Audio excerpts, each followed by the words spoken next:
at clouds. And today I'm just doing a little painting, gluing some stuff together. I was over there watching Bruce's game, which if you've never watched Bruce's game, it's a lot of fun, especially if you're into watching games.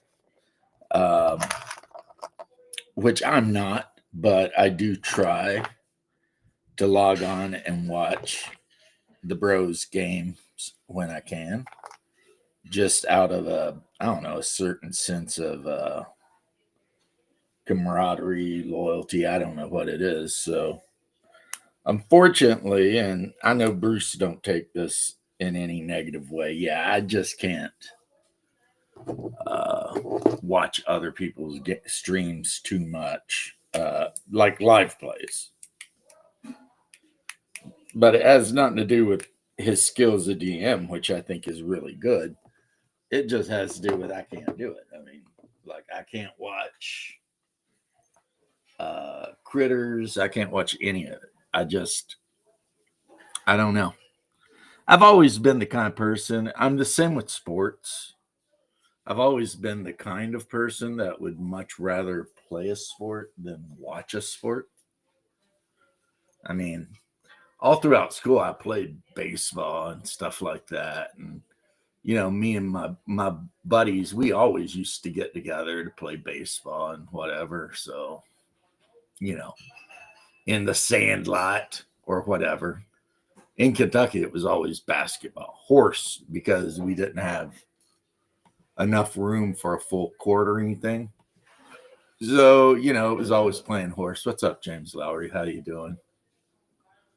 But yeah, so if your thing is watching live plays, Bruce runs his live play today. I was over there watching it actually. He scared the shit out of me actually.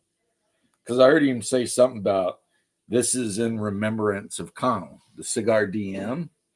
And of course, the human brain, you always want to go to the worst place, right? And I'm like, oh shit, did something happen to Connell? I know he was sick a while back. And I would have been really sad, but it turns out, nah, he just took the game off to go watch his daughter graduate. And some of you may notice my beard is all jacked up. That's because last night I couldn't sleep, woke up 3 a.m, and my beard was really bothering me. So I just stuck a pair of my hobby scissors and just went to town. And I need to go into the, my bathroom and get my clippers out and actually do some clipping. Hey, Leth, what's up with you, homie? I just want to say AR stands for gun that was made in Arkansas, while AK is a gun made in Alaska. Learn the difference. Learn the difference. I love that people think AR actually stands for assault rifle. Yeah. And it's like it stands for Armalite, you idiot. But, some people will not be dissuaded from their completely wrong opinions. Yeah. Crafting Gamer, what is up, brother? Hey, I was watching one of his videos the other day. He was working on, if I remember correctly, some 40K stuff. Neat. Or was that gaming with ADHD? I'm sorry if I'm wrong. I thought it was you, though. Right now, I'm looking for my bone saw because I want to cut the engine off of this spaceship. And I've got one of those really fun jewelry saws, which you got to be careful with because one time I slipped with it and laid my hand wide open. So you wouldn't think that it would be a threat. It is a threat to your survival. That thing will eat you up. Anything sharp can be. So yeah. Thank you, Leth. Thank you for your brilliant observation there. Yes. Anything sharp can cut you up. That's a fact. And safety tip there. Yeah, safety tip. It's a good tip. It's a good safety tip. It's one that, yeah. So I did put a base coat on this guy. I still need to do all of the lenses and targeting computers and everything else like that, and Wally shading. chose violence. Huh? Wally chose violence there. Well, I mean, if you look at the scale, that thing's like 12 feet tall. No. So yeah, Wally definitely chose violence. He's like, hey, you guys keep littering. It's like somebody used cybernetics to like somehow put the consciousness of Greta Thunberg in a computer. And now it's like, oh, you guys want to destroy the environment, do you? And on speaker, you just hear, "How dare you! How Yeah. dare you!" How dare you, as it's unloading its freaking blasters at you. How dare you? Wouldn't that be scary, actually? Oh, I need to vacuum and mop the floors. Get those done so that tomorrow's Father's Day. Oh, neat. Yeah, I didn't know. My wife told me. Yeah. I was like, huh. So what'd your kids get you for your gift? Oh, wait. Now I need to go get something for my dad. Yeah. Dang it. You need to go get you some kids so that somebody will get you a gift. Yeah, I know. It's like, I don't know. Look, it'd be easier, but I was born in a terrible generation for that. Yeah. Yeah. On my side of the Commonwealth, it's like, Daniel, how you doing? Most of the grandchildren I know, or most of the children I know, are being raised by their grandparents, like younger kids, because their parents are like meth addicts or whatever. So it's pretty sad, really, It's like, damn, man. Yep. But, it is what it is. And pretending it's not does not help or change anything. A little upset. I keep trying to print one of these out. I got to print both parts out so I can glue it together. And it keeps not working, except for this is the one that come out of the couple times I've tried. But next time I think it'll come out because I'm just going to lay it flat on the build plate with no supports or anything. Because I think that's what's causing the problem, because it's designed for you to put little rods on the inside of it, glue the two pieces apart, and then snap the rings so that it'll rotate, in every direction freely. And see, if I even just do it a little bit, you see how it, and the center will rotate too, you see?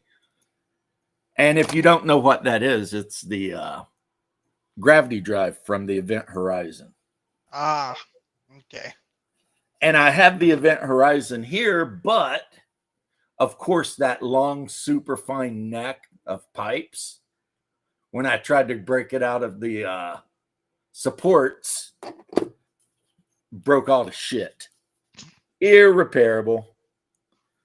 And again, that's my bad because, well, or maybe it's the STL's bad for just, it's Maybe, like whoever made the STL probably should have made that connecting neck much thicker.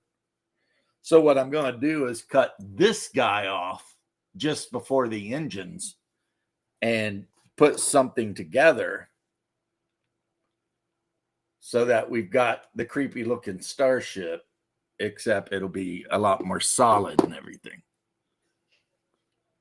And that'll be important in case the players end up being sent on a mission to find out what happened to the Far Horizon.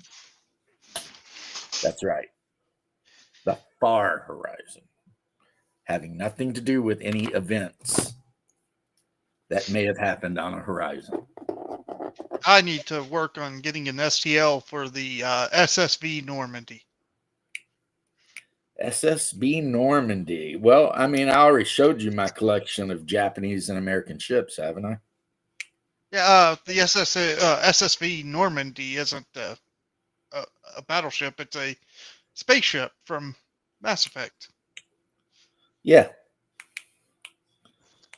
Yeah, I know what the Normandy is. It's the kind of weird, sleek ship with like the one big wing, and yeah, It's got two wings, just kind of small in the back. right. Regardless, I know what it is. Okay, come on now. I have, on the other hand, an entire American and Japanese fleet That is kind of cool. I from mean, World War II, and that includes many Fletcher class destroyers, a couple of different carriers. I've got the Lexington and the Yorktown, and here's the then thing: for do the you have Japanese, Did you make a Fletcher class destroyer that was in the Japanese colors? I did not. I did not. Because I that did remember you happen telling me about that. that actually did happen in World War II. Yeah, yeah, I remember you telling me about it. It was like the last ship ever captured by a foreign nation and used in battle. Hey, man, if I captured it, I'd use it too. Yeah, The they Fletcher turned it was a into a very patrol. good design, Yeah, they turned it into a patrol boat. but so I've got two different Japanese flat tops, like the Kaga and Shokaku or something like that. And Sadly, that Fletcher class didn't even get its name back because whenever the Americans recaptured it, some other ship was named it, so they just named it something else. and a ton of support vessels, as you do. As you do, Yep. because every carrier group's going to have, you know. You got the Yamato. I do not have the Yamato because the Yamato, it would be good to have just to play like what if scenarios. Yeah. But ultimately in World War II, it never did anything. No, It there's a it, reason why it was called the Hotel Yamato. yeah, it just really never did anything. So it's like, Japan did not whatever. want to risk it in an actual battle. And they never really had the resources to actually send it out to battle either. You know what? I didn't know, but, having these STLs, there was a battleship. I forget the name of it. And in like the mid 1940s, a couple years before the war ended, they transformed the battleship into this weird hybrid where the front half of it was still the battleship and the back half of it was flat top. Oh, so yeah, it was a hybrid carrier, huh? I It was don't a know what that hybrid was either. carrier. And it That was was an just idea. like the Japanese did that. And I was just like, huh, okay. I Well, mean, Japanese did weird things like make, a submarine carrier. yeah, I mean, it's a wild looking ship when you look at it. You're like, huh. But I mean, then again, I've got the USS Portland or Oregon. I think it's Portland. And that one is like super front heavy. The back's really flat. But I think that was more for depth charges and shit like that. Yeah. Plus, it was loaded with AA guns, just AA guns everywhere. Just Well, at the end of the war, that's a lot of things that the American ships did because of the whole suicide bombers. yep, it's just AA guns all day, every day, They needed it. and in World of Warships, I actually have that ship unlocked, and I've played it where I basically hang back from the aircraft carriers or the battleships, but within range of my AA guns. Yeah. So that I'm not going to get cranked by the Yamato or whatever right off the bat. But if they send flights of bombers at the aircraft carrier or whatever's near me, I can lend my AA. Yeah, And then I remember the I've got Yamato the being. skill you hit that makes your AA even better. Yeah. It's like emergency AA, and for like a minute, it doubles the rate of fire or some shit. I remember in World Doing War Ships. fine. Okay, I was just reading James Lowry's things. He's waiting for delivery of Acts 2 Kickstarter. I did not back Axe. So one of these days, somebody is going to have to tell me if it's actually worth getting compared to just Axe 1, which I really think for that kind of role playing game is really good. chef's kiss. You know what I mean? It's like the best. It And was, so I don't understand. Maybe I am the one who lacks imagination here, and I should probably talk to Macris about this because I mean, I do talk to him anytime I'm on Discord, which is not often. But it's like, what did you do to make this worth replacing what I have? you did already. Yeah. Who knows? I don't know. Maybe it's got blackjack and hookers. Well, the old one does. I mean, it's Rome, so slaves and all that shit, that's all there. I mean, so if you want to gamble and own whores, you can do it. Some people might find that distasteful, but hey, welcome to a game based on Rome. It turns out the Romans did shit that was not necessarily politically acceptable by today's standards. Technically, in my current game I'm playing that was supposed to happen today, I could have slaves. You know, it's like Paizo doing their whole "there's no slaves on Galarian" thing. That is such a freaking stupid virtue signal. Yeah, I mean, there's still slaves today. Sadly, Yeah. I wouldn't want it, but you know, that's how it is. Yeah, you couldn't give me one. But the point is, see, that's the whole. Anyway, never mind. Well, you could give me one, but I'd just free them. Yeah, thank you, Leth, for missing what I was saying because it would made me look really bad. Anyway, the point is, oh, and also everybody have a good Father's Day tomorrow, all you MFers out there who somehow managed to drop seed and have something grow from it. That crudely said.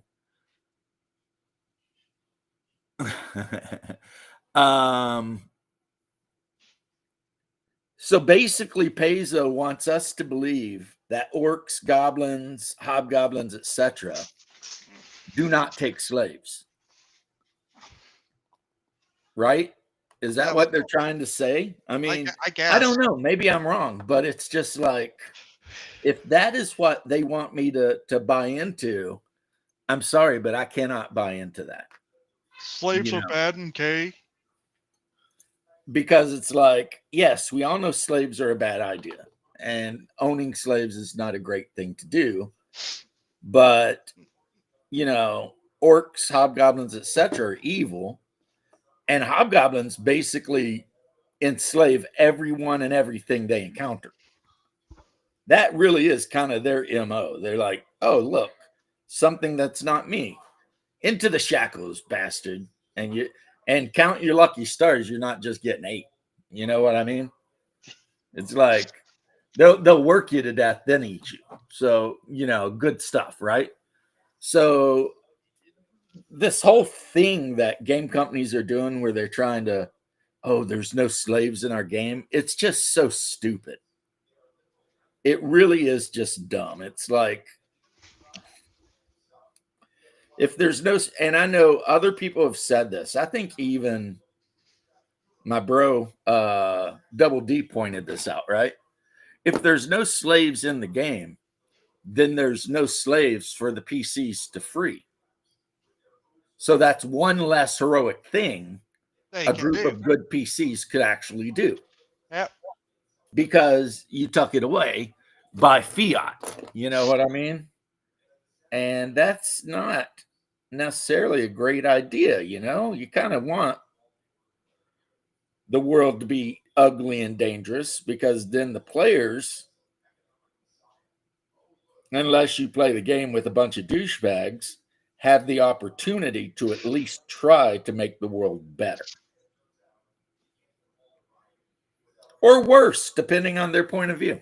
You know, I mean, right? I mean, I know in the Conan 2.20 game, one of the playable backgrounds that you can absolutely play is a slaver. and it gives you like the different cultures you could come from, like Hyrcanian or Brythunian or whatever, because those people are known for being slave raiders. The anyone from the frozen north, basically, the Asgardians and the Vanir and all that. I mean, shit, the first Conan movie was all about Conan being taken as a slave, right? Yeah. So it's like bad things go into games so that the players, if they choose, can put an end to them. Heck, Sortor, if you play the Sith Warrior, you're a slave. Mm, Start out as a slave. yep. And then you eventually kill your. Because I played Star Wars Online, and I played a Sith Juggernaut. Yeah. So The yeah, I remember tanky you one. end up killing your master, Yep. and then I got the Padawan from the one Jedi, but for whatever reason, I chose not to corrupt her. Yeah, I kind of did too. I kind of played like the light side Sith. So yeah, my character ended up being more light side, even though I was a Sith. Hey, Hungar, what's up, homie? Hey, Even though I was a Sith Juggernaut, my character was actually a good guy, kind I of. played my Sith Warrior to be like a lot like General Iroh from Avatar. Hey, nothing beats General Iroh. I liked him, so I wanted to play him. That's why I just said what I said. I even made him look kind of like him as much as I could. General Iroh may be the best person in fantasy ever. I kind of liked him as this kind of philosopher in a kid show. Yeah, I mean, everyone loved Iroh. How could you not love Iroh? Just his advice to Aang, I really like too. Like Aang's like, "Am I wrong for taking worrying about my friends over power?" And he's like, "No, power's overrated. You were Well, he would right know. to He choose was love the and next in line to be the emperor yeah, I know." He's like, of the "Power's Fire Nation. overrated. Just smart of you to choose love and friendship over power." He was also a world-renowned aficionado of good tea, Yep. especially his favorite, jasmine tea. Still in the spittle. Well, then apparently it wasn't as simple as we thought it was. Also, really liked Vet. Vet was a fun character. Who? Vet, the female companion that you get, the Twilight one. Oh, well, yeah. That's the one I pursued the romance with. If you're mean to her and shit, she'll turn into like a dark side vicious bitch and be covered in weird Sith tattoos and all this crazy shit. No thanks. I liked her normal. Yeah, my Sith guy was always a good guy.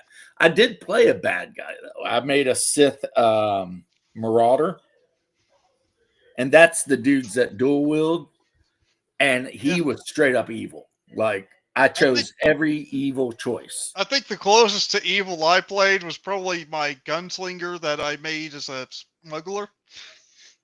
The smuggler. Yep. I had a bounty hunter, and he was pretty much not good or evil. No, it's your kidneys. Well, good. If That anything, sucks. though, if anything, I think the spy, the Imperial agent, was probably the best story wise. But super hard to level alone. Yeah, it was. If you chose Well, to I be a mean, sniper, yeah, it was kind of hard if you it were. was very hard to level alone. I like the sniper though. Yeah, I mean, at max level, the sniper is really cool, but at low level, Didn't get much. Yeah.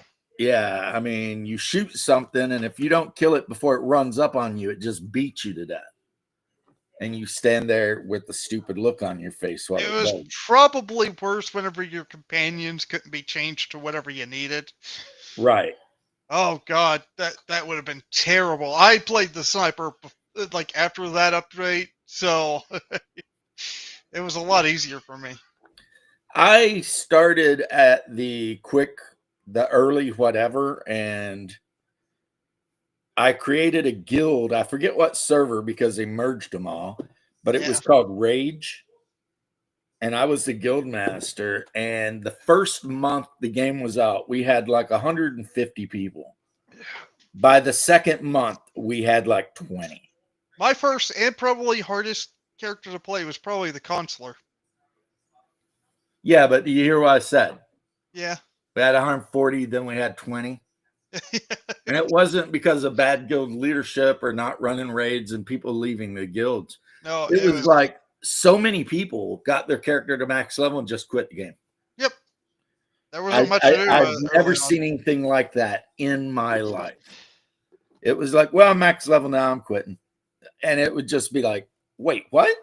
Wait, this is MMO. Why aren't you staying for the late game Yeah. content? No, what? And it was just, and I kind of get it. A lot of guys really felt like, and I've heard people say this to me even, that they considered SWTOR to basically be just like Knights of the Old Republic, except multiplayer if you wanted. Yeah, it kind of Like felt like that so early many on, I think. people. I mean, when that game released, there were like 1 million plus people playing the game. And within a couple months, there was like nobody. Yeah. And I'm not even going to blame the game company because it's like I still played it for a long time after. There was a ton of shit to do, Yeah. a ton of worlds to go to, PvP if you wanted I think a to. lot of people just wanted to go through the story and be done with it. I can't tell you. I mean, I That's enjoyed it for a lot. exactly what happened. A lot of people bought the game. They picked their favorite whatever. They went through the storyline. And then when they finished the storyline, they were done. And their argument is there's nothing after the storyline, which not necessarily fair because fair, there was exactly, stuff, but it wasn't that. It wasn't the best. I mean, I would love to say it had something, but it kind of fell off after the story. yeah, well, the story really kept you wanting to Engaged. play the game. Yep. And then after you beat that, the idea that the creators had was that people would level up a new class. Which I did. I did a that lot. class's storyline. But they didn't take into account, one, how fast players can eat content up, Oh, no, which is at lightning speed. Yeah. And two, how many people don't want to play multiple characters to max level. Although, again, I had a little bit of an issue with my first character. Literally, I kind of underleveled myself to a degree where at the end of the game, I was like 5 levels below the main storyline. If not more. Because you weren't doing all the side quests and stuff. Yes, I know. But was it hard? I know from experience because when I leveled up my bounty hunter, I ran into that issue. So for a while I had to actually stop with the storyline and just go do all the side quests. I get it, but I mean, I got to like the final boss at like level 45, or I think I was like 44. Yeah, that's going to be hard to not impossible. I almost did it. It was tough, but I almost beat that boss. Almost don't count though.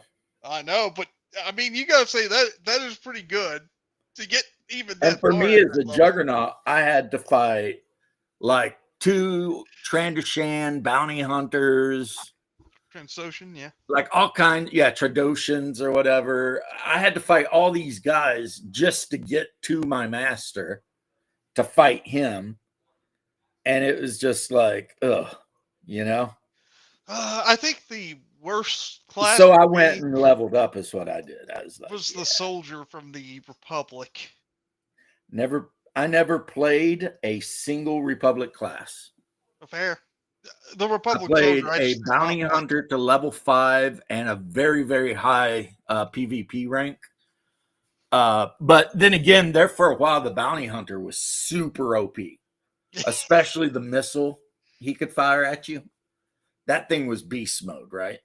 And you had the laser on your wrist. Anyway. So remember my bounty hunter was the best PvP character, but my Juggernaut, my wife and I played together a lot, and we would play Hutball together.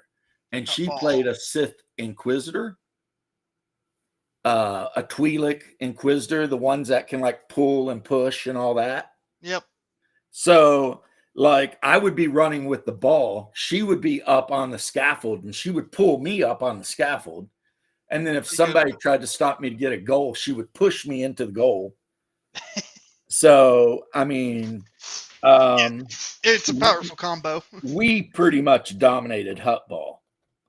I'm not saying we won every single game, but we won the majority of games. Yeah. Especially if you were playing, like if you logged on and the whole other team was the same guild, you'd be like, oh shit. You know what I mean? You know you're going to lose because you're like, okay, we're dealing with pros now. And we didn't always lose to that. I mean, we would, you know, because of our fight, like my Sith Juggernaut was all tank. So it was like kind of like my Shadow. I mean? My Shadow was all tank. To tank.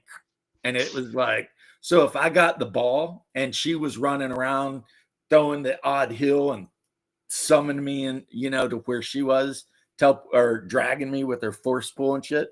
I mean, it would be super difficult for the enemy to do shit because they just be like, you know, they run up and start trying to beat on me. I've got so many somebody hit pulls points. You up and it's like, oh well.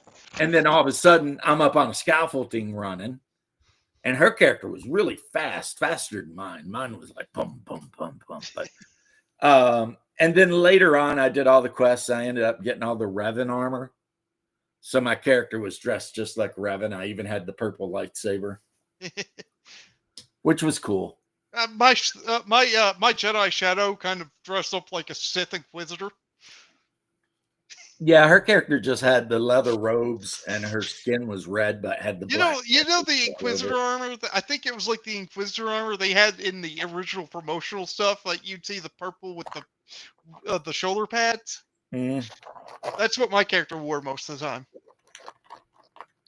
I mean, so here we are talking about it. I mean, it was a good game. It just, I don't know what it did to itself. It kind of painted itself into a corner where, you know, people got to where they're like, well, I've played all the way up on the characters I want to, so now I'm just going to go do something else. And do something else. And unfortunately, that sucked, you know? I know. That kind of killed. That was the beginning of the end for my wife and I playing MMOs, to be honest. Yeah, I mean, there's no real reason to play MMOs anymore. I think MMOs are kind of a thing of the past anymore. Yeah, the last one was ArcAge. Yeah. We played ArcAge for like a year, and then they started making changes to it. Over a year. I know what you mean. They made some terrible changes to ArcAge. God, yeah. Some of the changes were just like, what are these people even thinking? I really hated their trade system changes. Oh my God, did that make things worse? You know what I really hated? Having a house, working your ass off to make it the way you want it. Server merger. And then a server merge happening. And then having to rush up at some time to try to get a house. Oh, I know. And then not getting the house. You know what? I had the same issue in the private server that somebody made, where they made changes to the game to make it more like the older one, but with some of the newer updates. So they kept the old trade system, but with like some newer updates. Well, in that game, they decided to have like this whole land grab thing to happen. You know, land comes up and we're supposed to be getting all that stuff. Issue. if you're not in Europe, you had an issue where it goes by their time. So if if you didn't have yours set your computer set to their time, well, screw you. You don't get it. See, now the good thing is the best housing. Well, EQ2 had amazing housing. As far as if you wanted to decorate your house and stuff like that, it was really cool. You could basically do anything. But the best housing system in any MMO, and this is an MMO that had the best everything, really. And World of Warcraft killed it because people were stupid. Was Dark Age of Camelot. They had their housing zone, and so you would ride to. There were a couple ways to get to it, and you would basically ride through a gate, and it would zone you into the housing area. And they made sure that there was just endless amounts of lots. And in order to buy a house, you would go to a merchant and buy a stone, a deed stone, and then you'd ride around until you found the area that looked cool and had the little stone, and then you'd walk up and click it and activate the deed stone, and your cottage would appear. And every faction had unique houses. So the Celt side, the Hibernian side, all the houses looked very Irish. And if you were on Albion, then the houses looked like Old English stuff. And if you were on Midgard, then the houses were like Viking longhouses, you know. And you could upgrade them to like mansions and stuff like that. And if you were the guild leader, you could turn your house into a guild hall, which would allow people to teleport to the guild hall from other places. I mean, so you didn't have people fighting over houses. It just wasn't a thing. And also it didn't bog down the game because the housing was an entirely independent server. Instance, yeah, I get that, but there is something I do kind of like with having the houses out in the wild where you could go to it. Yeah, I understand that idea. The problem is the implementation is stupid. Yeah. Right? Because Yeah. you either end up like we're saying, like Arcade, you end up where you know half of the people on the server can never have a house, or so many people quit that the majority of house slots are just laying empty. Yep. And so, you know, and my wife and I went through that multiple times, where, you know, the server population on some server or other would drop. So they'd be like, we're going to merge servers. And then, like you said, you know, it'd be like the land rush starts at so-and-so GMT time or some shit, which would be like 3 a.m. Oh, mine's worse. It wasn't a normal time for us, but we just couldn't plop the houses down because we weren't in the right time zone on our computer, which it went by. So we didn't get to place our house. But everybody else could who was in Europe. So, yeah, it was just, you know, it's just a bad system. That is a game for Korean players because Korean players tend to be way more hardcore. Yeah. An example of that would be if you've never seen it or played it, Lineage. In Lineage, that game is so grindy to go from like level 31 to 32. You might have to play the game literally for months on end. Eesh. I mean, grindy as shit. No thanks. And the Chinese players hate you if you're not Chinese. That's where I learned Rang Rang. And that apparently is Chinese for go away. Because you run up on a spawn and you're like, oh, I'm going to kill some rats. And all of a sudden someone runs up at you and says, Rang Rang. And I'm like, Rang Rang, what the fuck is that? And then, you know, someone else says, he's telling you to go away. This is his spawn. And you're like, okay, you want to be a decent guy. So you're going to be like, well, okay, I'm not going to try to, you know, be a jerk. And then you spend hours looking for a spawn of monsters to kill because they're all camped by Chinese gold farmers. And that was Lineage. That was my entire experience playing Lineage. So, and then I tried World of Warcraft and just realized really quick that it was garbage. Yeah, I did And too. quit that shit. I don't even think I got 30 minutes into that game before I was like, yeah, this is just shit. Why is everybody like this? I think I got a character up to like level 19. And I was like, yeah, this is absolute trash. I'm Got not further playing than I this. did. I don't think I even got to 19 before I just quit. And I still to this day, I cannot believe how many people were so in love with that game, because I'm just sitting here looking at it like that game was absolutely awful. You know, James, after seeing what Asmongold thinks is okay, I'm like, yeah, I can see why. These people don't know what a good game is. Yeah. Because, I Well, mean, yeah, but Asmongold talked about Asmongold quit. He don't play that game. not anymore, but I mean, seriously, he did play it for a long time. For a long time he did, and then they finally come out with some expansion, and he's like, yeah, I'm out. But, I mean, he's also the guy who gave, like, Avowed a 7 out of 10. But so Avowed, it's anyway, okay. guys, the best MMO I've ever played in my entire life was Dark Age of Camelot. Fair.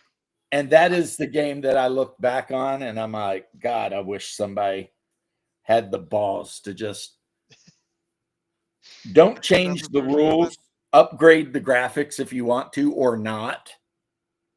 And I mean, they still have servers going, but they're $15 a month and everyone on the server speaks French.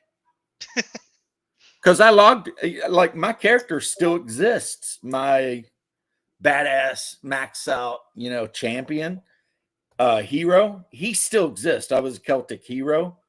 He still exists in the game, and all of his shit too. Like, I've got, max plat. I have so much money that I had to like put money on an alt character, because there's a maximum amount a character can actually have, which is like 100 plat. And I have top end gear. They never made any gear better than the gear I have. So that's good. If I ever want to go back, I'm ready to go out in Frontier and just wreck people's faces, right? Not that was my skill that got me the top gear. As I've said, that was my bro Skid, who led raid after raid after raid for literally months, maybe a year plus on end, just to get me all the best PvP gear. I bet you I could go back on Dark Age if I could remember how to log in. I'd still have all that great stuff too. And most of the time, I didn't even go on the raids. Like, I had because he knew I hated the PvE. I was bored of it. I had like a trade ship with like legendary sales or something like that. I can't remember. Oh, that's nice. Yeah. Yeah. You know how I got that? You're being a pirate? No, I was not a pirate ever. I actually just did sunken ships to a point where I could. Dude, we had the most racist guild in our Arcade server. No, I'm not even kidding. And you know how they do trials and shit? And for some reason, this guild, anytime they'd be put on trial for breaking the rules and shit, they'd always get off innocent. But the name of the guild was Purple Drank, spelled D-R-A-N-K. And every single character in the guild, and there were like 30 of them, was a black woman with a big afro. And they all had the most stereotypical, like, hood names. So LaQuisha, Felicia, Wanisha. I mean, and all they did all day long is pirate and grief everyone else. And then the second guild on our server, which was the death server, was they all had to be Americans or something, but their guild name was Best Korea. And they all had their cells done up to look like Kim Jong-un or Kim Jong-il, whoever the son is. Kim Jong. So and they were pirates too. So you'd be out like selling around, being like, "Oh, look how beautiful the water is," and you'd see like cells with Kim Jong Un on it. Best Korea. It's like, I had some fun turn and run. stamps too. I had a Trump one. I think I had a giant icon of Jesus, one of them on my wall behind me. that's fair. That would probably work. Yeah, they had the craziest names. You know, it would be like Letitia, LaQuisha, Quenisha, and they were all dudes, nerdy white dudes playing these characters, and they were a RP guild. Now, if I ever seen Letitia on there, I'd just call it Latitia. Yeah, but I'm saying they were an RP guild. You know why Latitia though, right? Rooster, how you doing? No. The DA that sued Trump. Oh, Letitia, yeah, Letitia, whatever. That was what Robert Gavere, this YouTube lawyer, talked Called her called it. Letitia. Yeah. But yeah, and they were a role play guild, which meant that they actually played the game as if they were their characters, and they spoke in game as if they were their characters. So this super racist guild full of black women with stereotypical hood rat names ran around robbing and pirating everyone. And then when one of them would get caught and have to go on trial for their crimes, the rest of them would spam chat with "she didn't do nothing" and shit like this. She didn't do nothing. And over time, they become like pretty much a lot of people on the server's favorite guild. People were just like, would put up with it because they were just like, whatever, you know. It's funny, like that's just how Purple Drink is, you know. It's like, at least you didn't have to deal with Pantsu. Yeah, these guys were terrible. Or every time we try to do a raid, if it were in the PvP area, you know, like the Pirate Island or whatever, they'd show up. Yep. Be like, damn it, we're trying to kill this boss, assholes. But nope, here they come. So then you spend half the game fighting Purple Drink and half the game trying to kill a boss. And that game could have been, like when I started playing that game, I told my wife, I said, this could be the next Dark Age of Camelot. It's really got a lot of good stuff going for it. And then every patch they made to it made it worse. Yeah. Shatid. Oh, I love the one that's a head scratcher for me, Rooster, is Megan the Stallion. Because it's like stallions are males. So explain this to me. I was a cowboy when I was very young on the Mormon ranch, and I know that stallions are males. So I have no idea what the hell she's thinking. No, it's a he. He's telling him on himself. Whatever. I mean, the worst moment of television in the last couple of years had to be Megan the Stallion showing up on She-Hulk and twerking. And then the woman who played She-Hulk twerking. I don't know. That was the worst series ever. There's a lot of bad ones. I mean, actually, no, that wasn't the worst series ever. The worst series ever will always and forever be Rings of Power. Nothing is worse than Rings of Power. Rings of Power is the worst. What's up, Jose? I think you could think of a few that's worse than She-Hulk. Yeah. There's a lot, like Wheel of Time. Yeah. Wheel of Time was absolutely terrible. And it's like, why did you have to change stupid things to make the game terrible when you could have left it alone and it would have been a good game? But you just couldn't do it, could you? Just couldn't. You had to do stupid shit. And now you've got a series that is canceled, actually, because it sucked so hard they canceled it. I know how that feels. Sliders. Oh my Not god. only did it suck so hard they canceled it, though, they fired the person in charge of it, the showrunner. They fired her ass. And it's like, Sadly, they got rid of the wrong person whenever they fired the person of Sliders. Sliders season 1 was really good. When they Yep. introduced the Cro-Mags, it got really stupid. That was the sci-fi change. Yep. When they start introducing Fox made Cro-Mags some and bad this and that, decisions, it but was it like, got yeah, really bad whenever it was sci-fi. it was like, this is really bad. When the professor left, it was like, get out of here. You knew it was over after that. Right. When that dude bailed out, is like, yeah, this shit's done. It's Yep. ran its course. Jeffries was right to leave when he did. Yep, but that first season was really interesting. I And know. it didn't piss me off because you know how I have a certain kind of animus versus time travel. There's time travel on that one. It's all There's no time parallel. travel. It's parallel It's dimension. sliding along dimensions. Yep. So theoretically, that could happen. Time travel is an impossibility. Well, hey. Just like artificial gravity. It's an impossibility. It's not going to happen. So, but then again, those are just my personal rants. Look, I like a little bit of fantasy in my sci-fi. I mean, I don't think you'll ever get it exactly right. Yeah, but artificial gravity doesn't have to be a thing. I mean, fair, but I've Star seen Frontiers has no artificial gravity in it. And this ship behind me with a Viking helmet on the bridge of it, there's no artificial gravity in that ship.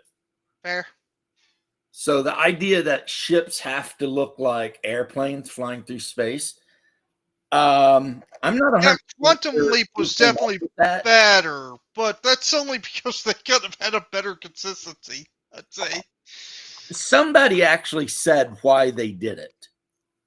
One Why of they the did that. sci-fi writers actually said because it was easier for the people watching the show to understand what was going on. Hmm.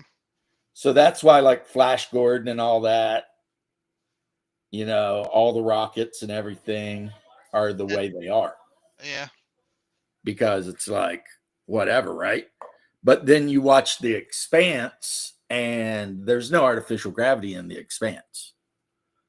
And so the ship, the Rocinante, basically is laid out like this ship. You know? As a matter of fact, I think this is kind of a ripoff of the Rocinante.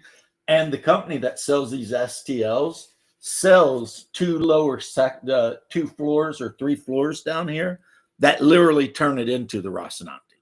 So instead of having 4 engines, it just has the one gigantic big one. And then landing gear that comes out like the Rocinante. But whatever.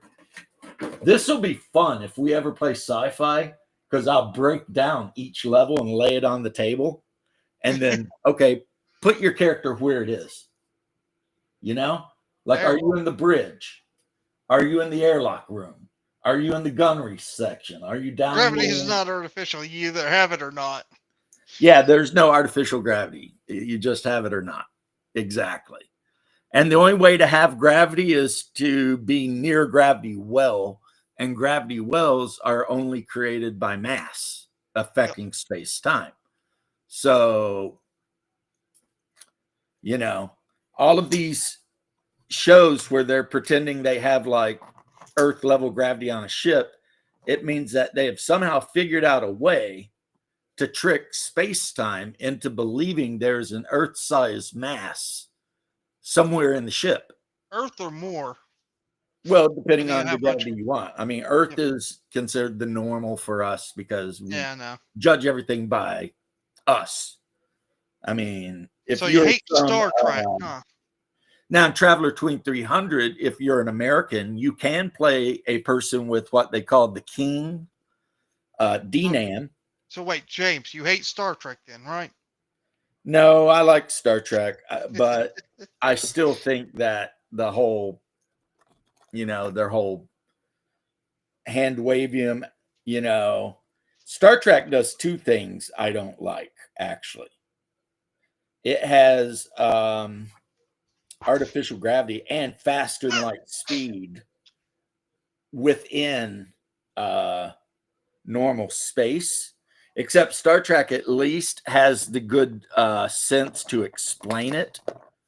And that's basically that the warp drive tricks space-time into thinking that it puts a bubble around the ship that tricks space-time into thinking it's some kind of particle.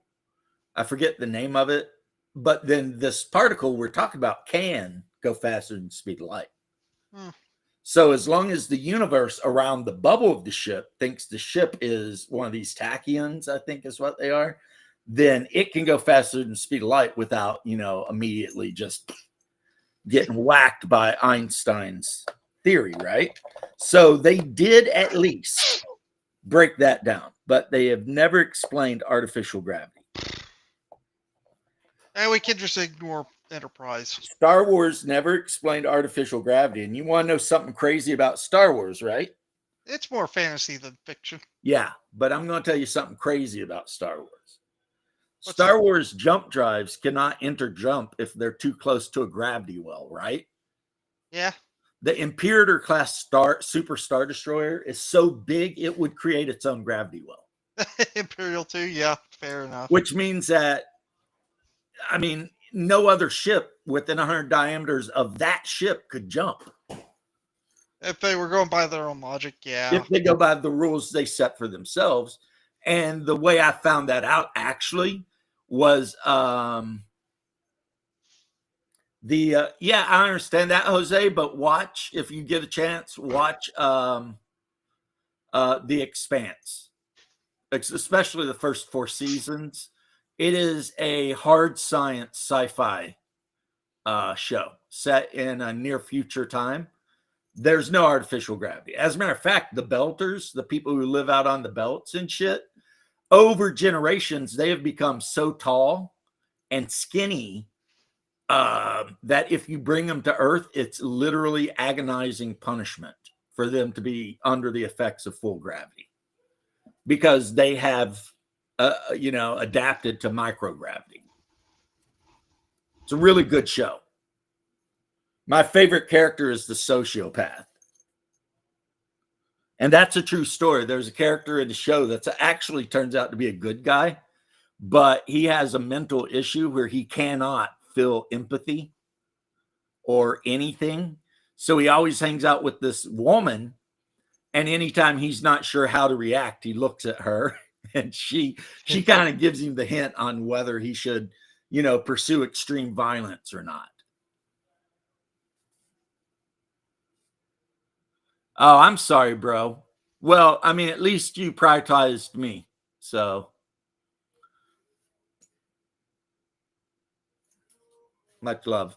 But yeah, if you ever get a chance to get it downloaded or get it on, DVD or something, if you like hard science, you'll like it. Like What sci-fi has the best ships? Oh man, you mean sci-fi setting? Setting, universe, anything. See, you know what I kind of want to say? Just, I kind of want to say just because I need to glue the bridge on, but it's sitting here. And this is, what class is this? It has nothing but Lance batteries all the way down the sides. So this is an anti-ship battleship because Lance batteries are really good at penetrating shields and armor. I think I really like the OG Galactica. I think my favorite sci-fi ship of all time might be the Rocinante from Expanse. I think that's absolutely probably true. I love the fact that the bridge is at the nose, and if you want to go to you got to go downstairs and ladders and lifts. And another thing the Rocinante or Expanse shows is there's a scene where they're on a ship a Mars ship, I think, and it gets attacked, and a mass driver sends a round through it. And we have been trained our whole lives to think if the hull of ship gets punctured, everyone would be sucked out into space. Well, Pablo, there's nothing really good on TV anymore. And the reality is that is simply not true. As a matter of fact, there's this hole leading out into space, and the main character takes the first thing they can grab, which was a book, shoves it over the hole, and holds it while the other guy actually rolls out this metal sheet and then 2-part epoxy in like a caulk gun, and then puts the caulk in a circle, and then the one person pulls the book back and the other guy rolls the metal out over the caulk, and that seals the hole. Because yes, vacuum don't work the way you think it does. It doesn't. You are not going to get sucked out of a hole through No. a ship. That's just something that someone at some point thought would be a thing. But see, the thing with the Expanse is they actually hired physicists. Physicists, yeah. Yeah, people who study space, astronauts and NASA people and shit like that. So everything in the game is based on real life science. Jose is talking about billion suns. I have billion suns, and I love the fact that you can use any miniatures for it. And if you're looking for kind of cheap miniatures, well, you don't have a 3D printer, unfortunately. I would say One Page Rules has them. But, I mean, you can use just about anything because it divides ships up into sizes. So, you've got like fighters, bombers, then small ships, medium ships, large ships. And depending on which classification they are, that determines combat ability. Not going to be able to do any of that for 2 years. Yes, but I 100% continue to say, stick to your degree. Get that shit knocked out, bro. You'll be so happy when you're done. And I mean, I'm a huge fan of self-improvement for anyone. Yeah. If there's something you can do that you feel like is going to make you a better human being, by all means. See, this is the back of the Event Horizon and the front of some random billion stars or billion sun ship. And because the neck of the STL for the Event Horizon was so fragile that it just didn't print out. Now, if I made this thing the full size of my build plate, it'd probably work just fine. Or if I printed it straight up. Talking about that, I might be getting a new printer in about a year or so. You already got an FDM printer. You just never use it. Yeah, I don't like it anyway. Dude, FDM printers are the best for making terrain and shit. Yeah, I know, but I want one with less setup and easier to use. Okay, well, I can tell you from my experience with 3D printers, which at this point, I'm practically a freaking expert. Because I got into it with the Mars, the original Mars from Elegoo, and now I'm up to a Saturn IV Ultra. So I've upgraded along the way, and I played with an Anycubic as well, right? And I can tell you guys right now, this new Saturn IV Ultra, which is not super, super expensive and will only get cheaper as time goes by, literally is a set and forget printer. I mean, you don't even have to level build plates, nothing. It's got a self-leveling build plate. Instead of working by the build plate lifting and going back down, it works by the reservoir where the resin is tilting. Which means the build plate is constantly just moving slowly up while this thing tilts. And because of that, depending on the resin you're using, you can print things, I mean, amazingly fast. Me, not so much, because I use this water rinsable ultra tough resin.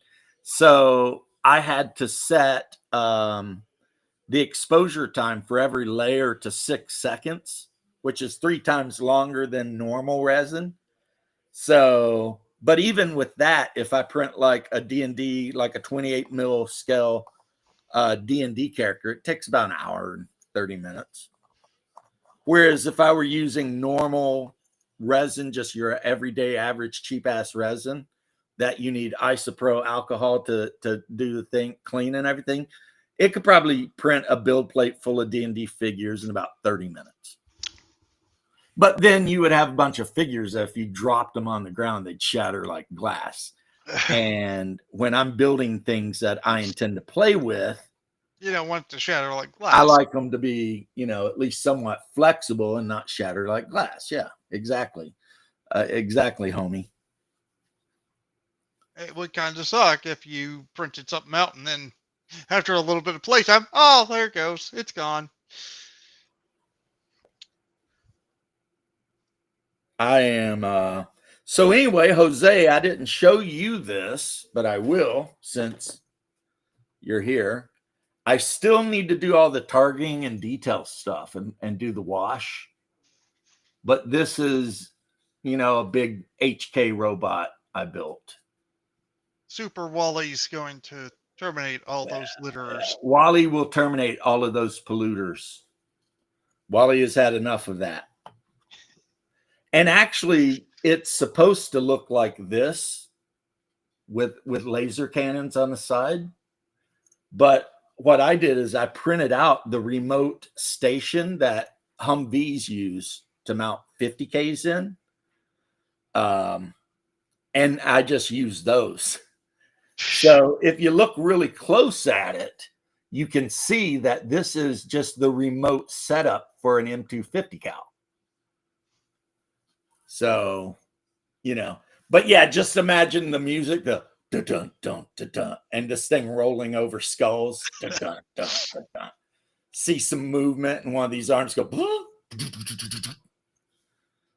Send a bunch of plasma or laser James, or whatever. Those HKs versus the Brotherhood of Nod cyborgs, who would win? HKs. You don't think the Nod cyborgs even have a chance? I didn't even have to think hard on that. Dang. Now, I do have these guys also from Chronoscope. I have to build them, but I'll show them. I really think Cabal's weak. These are, they call them Skelelobots, but they're T100s without the flesh. Yeah. That's all they are. They're just T100s with no flesh on them. So I'm sitting over here thinking, cool, because if I play the sci-fi game, Traveler 2300, robots are a thing. I can tell you're not a Cabal fan. It's just that the HK units, okay, it depends. Where do you want to do the cutoff at? Are we talking like, an HK 2000A? The liquid metal bullshit, because there's nothing that Nod has that can deal with that. Yeah. And then also the HK flyers are just nuts. These things just come rolling in and then VTOL over you and just, and then on top of that, what about, the 2000s, but even the 100 and 200 series infiltrators. You know what I mean? The Nod guys are going to have to make a rule where they're like, just shoot everything, because everything could be an infiltrator or something. So that's the issue. Now, my second favorite movie that has robots murdering humans for no good reason is Screamers. I love that movie. If you've never seen the movie Screamers, which for whatever reason they classified as a horror movie back in the day, I would suggest, checking that one out. And I can see why it could be classified as a horror movie. I absolutely can. Starship. You're always thinking about buying a bunch of stuff. Your poor wife, man. Yeah. She's going to be like, calm down, man. Just pick a game. What are you doing? I'm having the similar issue with guns. Yeah, similar issue. See, guns are different because we're American, so we're expected to always be looking for our next firearm. And I know what my next firearm is, but it's going to take me a year to get it. I know my next one, but again, it's going to take me a while after, I get my current one that I'm working up on. Well, the one I want, the worst of all guns in history of guns, is a Scar S1 in 7.62. Costs about $3,000, right? My wife has told me that if I'm willing to put away, $50 or $60, every payday until I've got that money, then she will be okay with me buying the gun. Oh, look at that shit. That's not good. But if I were to just run out, and drop all that money off my credit card, then I would be sleeping in a box at the end of the driveway. So being that I don't want to be banished to a box at the end of the driveway, if I want that rifle, I have to save up a long time for it. Because, my wife is so good and asks for so little. The least I can do is like when she has simple requests, like don't blow, $4,000 on a stupid rifle, to be like, okay, that makes sense, I once had a chance to do that. I didn't. I remember, and I told you, buy Scar. You'll never regret it. And you didn't. You bought a bunch of other stuff. I bought multiple guns with that. I know, but the problem the thing in my mind is, had you bought the Scar, you wouldn't need multiple guns. Fair. That would be the only rifle you ever needed until the end of time. And it will last until the end of time. I mean, my AR's not bad, but the most reliable, useful, manageable firearm ever. And it's firing a full-size 308 Winchester round, and it kicks like a 223. So if you throw a scope on that thing, you're ready to go big game hunting. True. And you can get a 5-round box magazine for it if that's a thing in your area. I don't need. I could get as much as I want. And it's also fully ambidextrous. It's got safeties on both sides, cocking levers on both sides. It's to be fair, my current adjustable gas tube. To be fair, the current gun I'm getting is fully ambidextrous. It is, but I'm not going to talk bad about your choices. I'm going to leave it at that. Look, if you had a choice of an SMG, what would you choose? If I could have any SMG, you mean? Yes. I would want an MP5. Okay, that's fair. Like the classic old school German MP5, not the K, not the Kurz, the one that our Navy SEALs and shit used to use. Not a Palatka? Yeah. No, I wouldn't want a Drago or anything like that, even though they are cool. Dragos are, it's not a sniper rifle, but like an EMR. Papashka's the Russian SMG. Yeah, I thought the Drago was an SMG too, or Nope. an SBR. Nope, it's a Their sniper rifle is the Dragunov. That's that big freaking sniper rifle that fires Mosin Nagant rounds. That's a Dragunov SVD. Yeah. And then they have another sniper rifle, which is the one that fires the 9mm long, and it's the suppressed one. And there's a company in America that makes them. They are expensive and sold out all the time. But they basically look kind of like an AK, but the whole barrel's just a suppressor. And then it's got the magazine hanging down.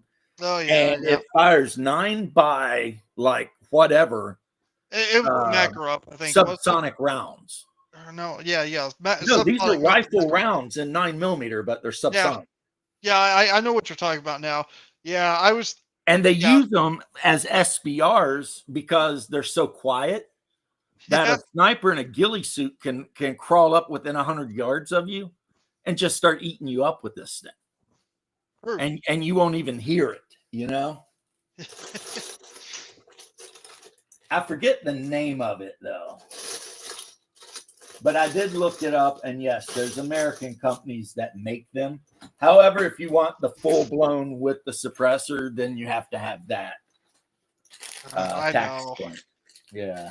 It's like the MP5 clone I got. I got the MP5 clone, an MP5 clone that has like a fake suppressor on it, just to have a 16-inch barrel. Right. So they put the suppressor tube on it to make it look at least be as long as it needed to be. Yeah, but still look decently good. I might keep it unless they allow for suppressors eventually. Well, I know the whole suppressor thing is currently going to the Supreme Court. No, the suppressor's not. That is the SBR part. Well, you know, both things can be true at once. Left. The suppressor's going through the legislature right now. Right, because a lot of people are arguing that suppressors are actually a good thing. Yeah, it They is. keep people from blowing their eardrums out and being a nuisance. In Europe, they allow suppressors. In fact, they prefer suppressors when you can shoot guns there. Right. As it should be. Yeah. As it should be. I mean, if you're going to go to the range and you're going to fire some shit off, the least of a menace you can be to somebody half a mile away, the better. I just wish. Yeah, but that Russian sniper rifle I'm talking about, I forget the name of it, and it fires a very unique round. Now, James, if you want to know the gun I would really love to own in my lifetime, but I know I'll never get to, it's the American 180. The American 180? Yep. I don't know what that is. It is an SMG made for American law enforcement. It's a 22 long rifle SMG with a top loading like drum barrel on the top. And when you fire it, it's integrally suppressed. So it sounds like a bunch of buzzing bees when you shoot it. So it's like a Calico Arms? Kind of, but cooler. Yeah. Because, I mean, it literally has like a giant drum magazine on top of the thing. And then it looks kind of like a Thompson submachine gun. Not exact, but it looks Can't more get like Zombicide.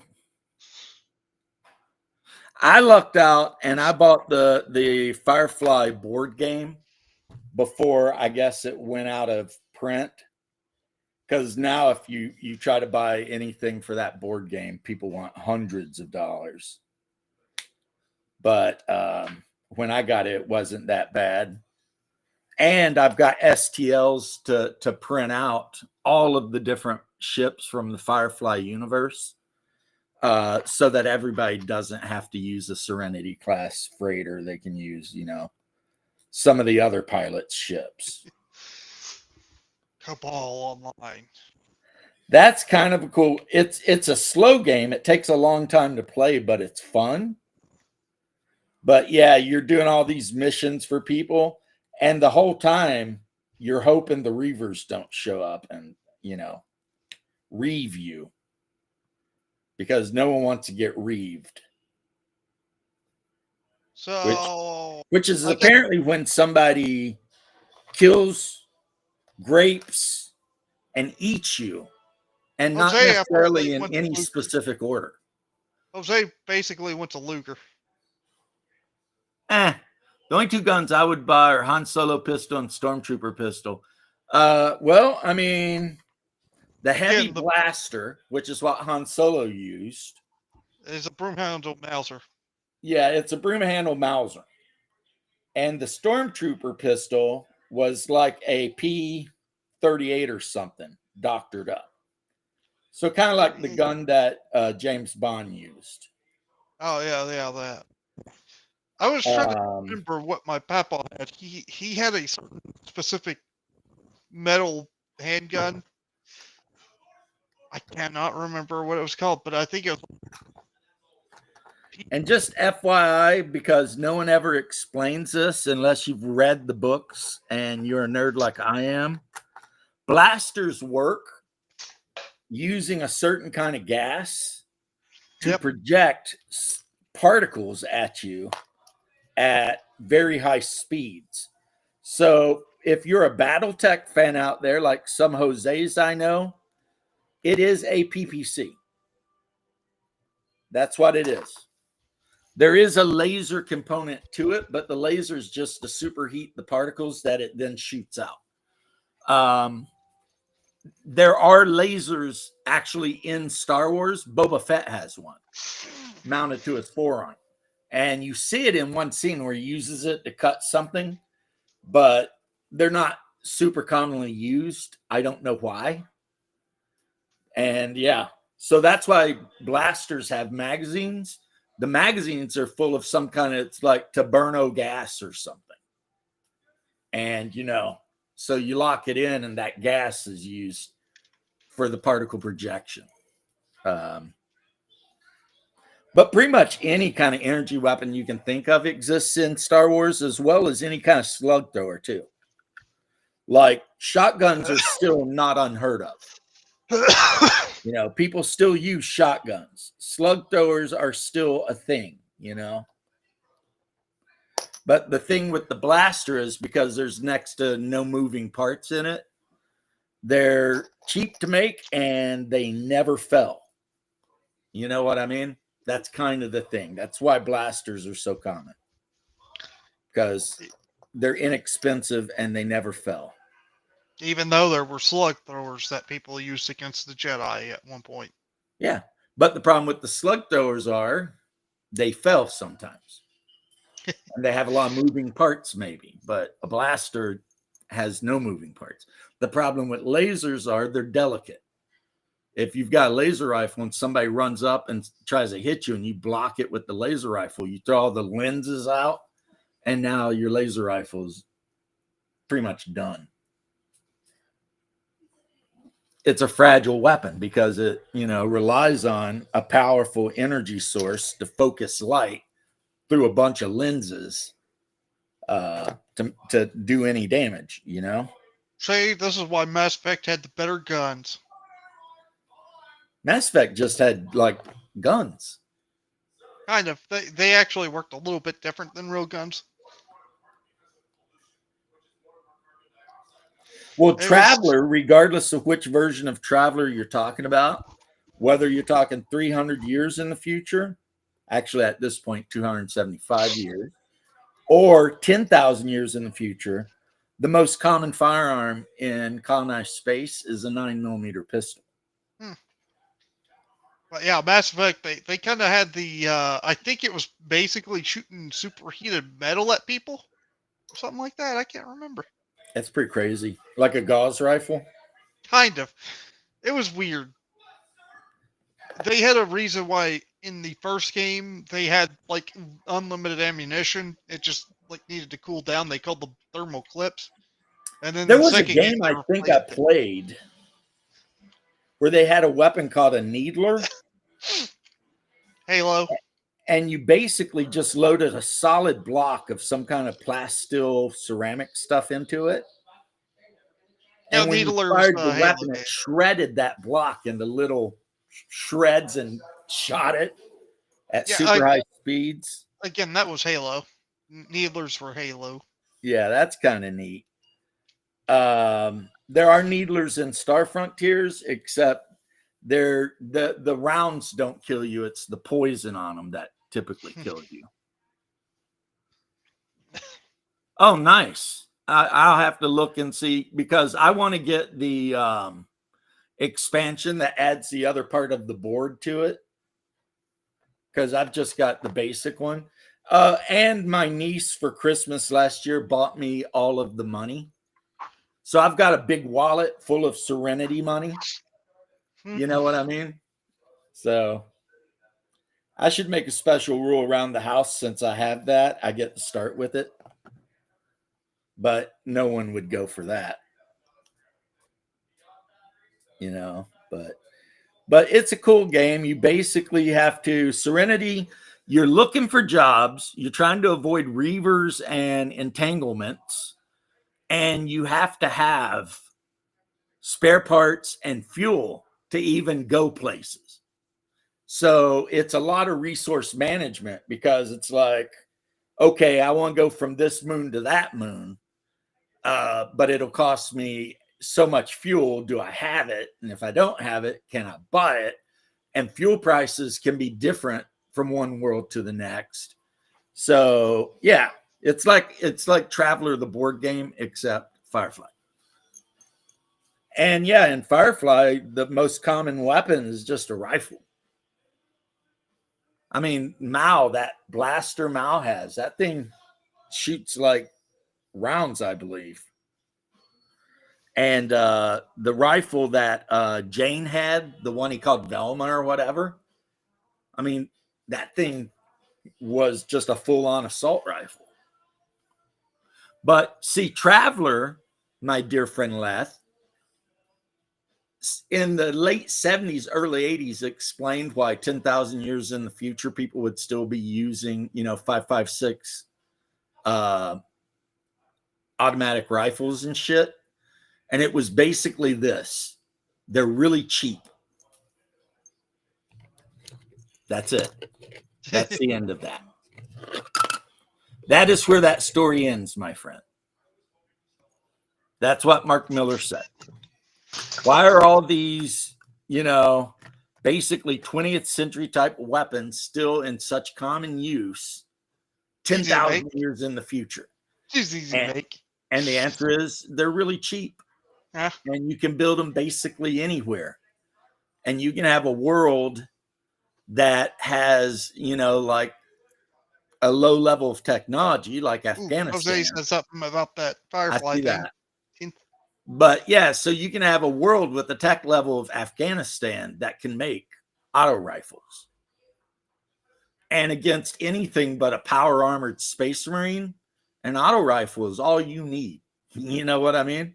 Yeah. Now, if you're fighting with the super high tech Imperial, Traveler Imperial, not Space Marine Imperial, Marines in power armor, I mean, at that point, you need lasers, plasma weapons, something that has enough penetrative power that can rip through that still in ceramic armor.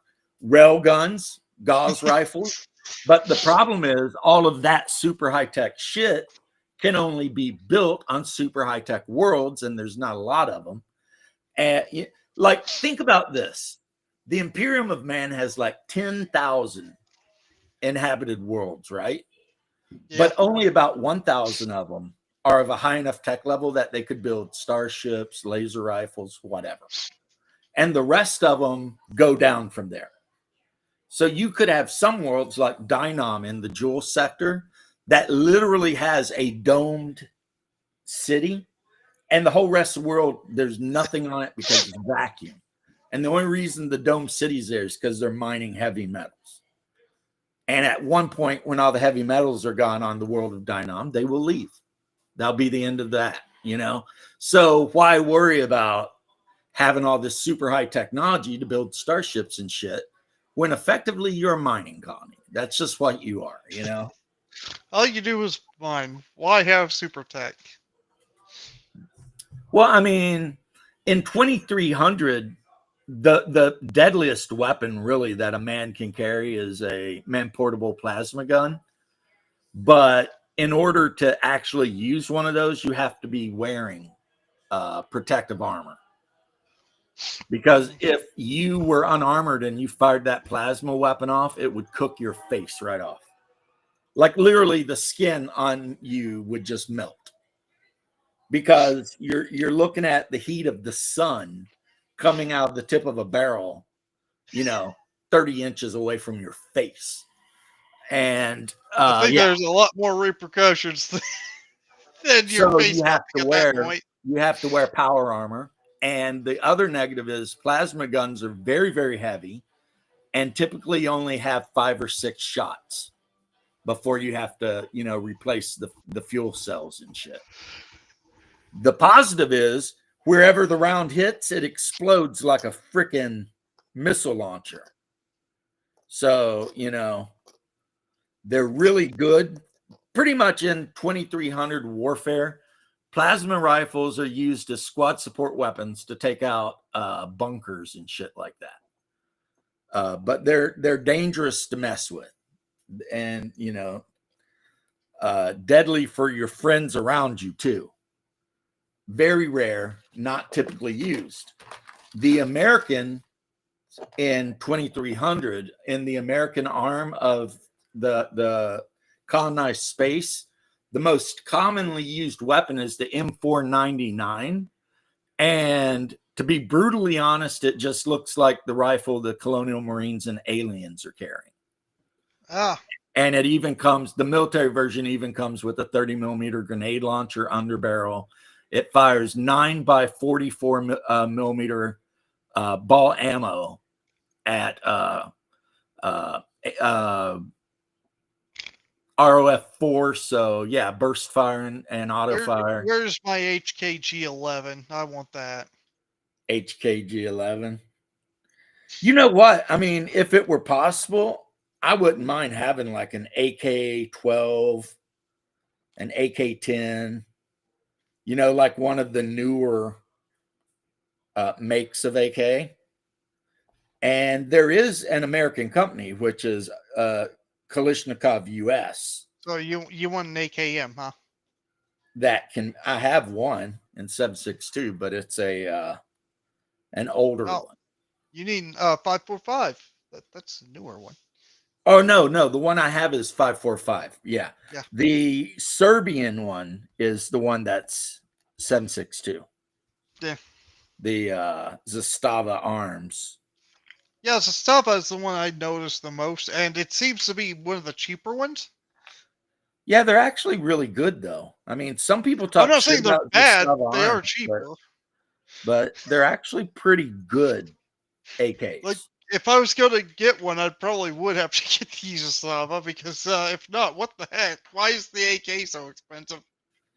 Yeah, especially when it used to be you could pick up a Romanian Vassar AK for like $150. Yeah. You just had to be careful that, the thing was worth a shit, because there was a really good chance that it wouldn't be. But the days of $150 AKs went away really quick. True. Just like the SKS. I remember the first SKS I bought was Chinese SKS. It was still in the shipping packet in Cosmoline, and it was like $100 and something bucks. Yeah, better than what my brother paid for his stupid SKS. But mine was Chinese too. His was also Chinese, but I bet yours was at least the wooden one with yeah, mine was wood, and it came with like LBE and extra ammo packs and a bayonet and all kinds of shit. My brother didn't get that. He paid like over $200 for it, and it was just like, this thing's a piece of junk. Why did you buy this? The one I got was a full-on what they used to issue to Chinese soldiers, and now they don't anymore, so they're just selling. Chinese surplus, fair enough. And then I got the Zastava AK, and really, really like it a lot. It's a good AK. A lot of people talk shit about Zastava, but they're wrong. The big issue though with Zastavas is that they are not parts compatible with any other AKs. That's a little weird, but okay. Well, the main reason is Zastavas have a stamped receiver, but it's like twice as thick as every other stamped receiver that was made in the Warsaw Pact. Okay, fair enough. And I don't know why. Might have been an issue with it, maybe to make it a little bit more, sturdy, maybe? Yeah, I have no idea why Zastava decided, hey, you know what? Let's make our stamped receiver twice as thick. Maybe But they because the again. receiver is twice as thick, that means none of the furniture is compatible. Yeah, Magazines are compatible, but yeah. like any other thing is not compatible. I'm guessing they had an issue of like something like it not being as safe as the Well, others. the Maybe. one guy that's always out in the middle of the desert shooting guns off, he said the Zastava was like the Cadillac of AKs. His argument was the extra thick receiver actually made the gun flex less when you fired it, which made it more accurate over range. Oh, maybe that's it. I have no clue why they would make them like that. Right. I was just giving a guess because I mean that's about the best I could think of. Well, if they're using like subpar metal or something, maybe it was just to make it sturdy enough to fire the 7.62 or something. Right. Now, there for a minute, there was a company that was selling AK-47s chambered in the Mosin round, but No, I thanks. missed out on that. So That seems a little weird. I don't want that. an AK firing 30-06 rounds, I don't know. That's I something. I guess that would be the similar. I guess fair. Well, no, that's what they call the Mosin Nagant round, the poor man's 30-06. Yeah, I mean it's Because the 7.62 ballistic by qualities are so 54R. similar. It's like, Yeah, may as well I be a get that. 30-06. Hey, But I'm never gonna pick up any 7.62 by 54R. I know that for sure. I had The Mosin's I kind of a bought a wall spam holder for can me. of it a long time ago. It was like $100. And I forget how many rounds that is. I don't know. Now the spam can I bought a 545. That is like 1,212 rounds or some shit Okay, per spam can. I bought like 5 a long time ago. fair enough. You're probably not gonna get many 5.45s anymore anyway. Hopefully it went well. Yeah. I mean, they're military, so if you use them, you absolutely 100% have to clean the barrel out really good with ammonia or something, Yeah. because the salt in that still ammo will pit the shit out of the barrel of your rifle, and nobody wants that, right? Right. So Talking about ammo though, I'm glad now because I found a place where I can get all my ammo I want by paying a subscription and just using the ammo. yeah, I get a lot of my ammo online. Yeah, you can do that now. For me, it's Ammo Squared. They even have 8mm Mauser on there now. Nice. Yeah, I know. I was Yeah, sad about that. I was I thinking that looked around here and could not find anyone selling 300 Blackout. But then I went online and there was, I there's some forget if places it's you can. Gander Mountain or whatever it is, but You they're selling possibly, shit tons of it. maybe Phoenix Ammunition could. I don't know. Oh, well, I got it. And, let me tell you, compared to 5.56, it is expensive as shit. Yeah, I'll take 5.56 because it's just cheap as all hell. I can buy a bunch of it. Right. I mean, now there are American made 5.45 now.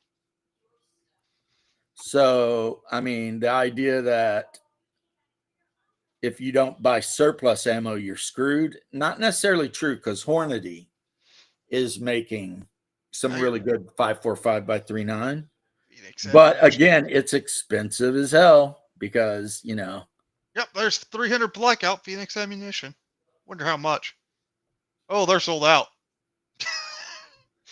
because, I mean, I didn't know how popular it was until I started talking to some people I know. But apparently, a lot of people How much? have been switching their AR from 5.56 to either 300 blackout or 6.5 something. Creedmoor? Creedmoor. I think it probably. might be Creedmoor. I would say Creedmoor because that seems to be popular, but I don't know why you would do an AR on that because that's more of a sniper round, and Well, ARs this aren't isn't a really sniper sniper. round. I think it's called the Beowulf. It's a I don't- 6.5 by 41. Maybe it's Beowulf. I thought Beowulf was a different one. I think. I'm telling you, I think. I don't know. I'm guessing. I'm saying that a lot of people. Okay, you're right. You're right. 6.5 Beowulf. Okay. A lot of people are converting their ARs from 5.56 to 300 or 6.5 because they want more range and hitting power, mostly hitting power. Oh, yeah. Okay. Oh no, it's Because 50 Beowulf. you know, a 300 is just like 7.62, right? What is a 300 blackout is practically not fair? 7.62. I mean, I don't know too much about it. I'm not the best with ammunition type. Well, I mean, if you convert back and Yeah. forth, it's like this, okay? 5.56 is 223. 223 is literally barely above 22. Yeah. By 22 would be 0.220, Yeah. and 223 is 0.223. Just like a 9mm is a 36 That caliber. is fair. It's just kind of weird because there's different types of 9mm, like 9mm, like the NATO 9mm or the Makarov. Well, there's two main kinds, Parabellum, and there was one specially made for Luger, and three. There was one specially made for There's the Russian Makarov, stuff. the Luger, and then the But Parabellum. 9mm is the diameter, and then the length. That's a Yeah, whole I know, different thing. but it kind of confused me on that. I think most 9mm pistols fire 9 by 19. The Parabellum now. It's mainly Parabellum. Which was a German invented round, and everyone loved it. Yeah, They're like, yay. it works. Let's use so it that. became a thing. It's standard now. Let's just use that. But like 10mm is 40 cal. And like 11mm or 11.5 is like 45. And then like 12 is 50. And on and so forth. It was like 12, I think 12.7. Yeah.